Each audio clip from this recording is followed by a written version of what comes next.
Pada video kali ini, saya akan membahas mengenai keseimbangan pasar uang dan pasar barang dalam ekonomi makro Islam.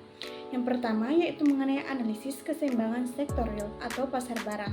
Jadi keseimbangan dalam sektor real terjadi ketika total permintaan agregat sama dengan total penawaran agregat pada tingkat pendapatan nasional tertentu.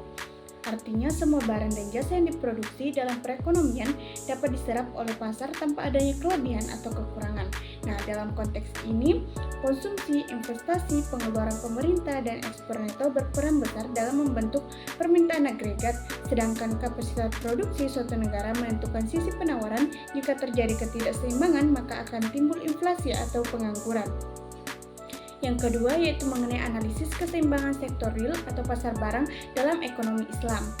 Dalam ekonomi Islam, keseimbangan sektor real tidak hanya dilihat dari kesesuaian permintaan dan penawaran, tapi juga dari kesesuaian dengan nilai-nilai syariah. Produksi dan distribusi harus halal, adil, serta memberi manfaat nyata.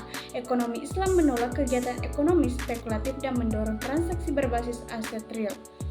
Yang ketiga yaitu analisis keseimbangan sektor keuangan atau pasar uang. Keseimbangan pasar uang dalam ekonomi konvensional tercapai ketika permintaan terhadap uang sama dengan jumlah uang beredar. Permintaan uang dipengaruhi oleh tingkat pendapatan dan suku bunga.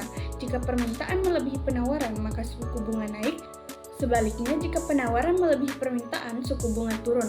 Tingkat suku bunga menjadi instrumen utama dalam menjaga kestabilan keuangan dan menghubungkan sektor uang dengan sektor real. Yang keempat yaitu mengenai keseimbangan pasar uang dalam ekonomi Islam. Dalam ekonomi Islam, keseimbangan pasar uang tidak menggunakan suku bunga sebagai mekanisme penyesuaian.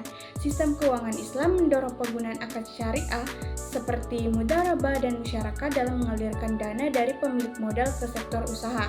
Keseimbangan dicapai ketika dana masyarakat disalurkan secara produktif, halal, dan berbasis aset real.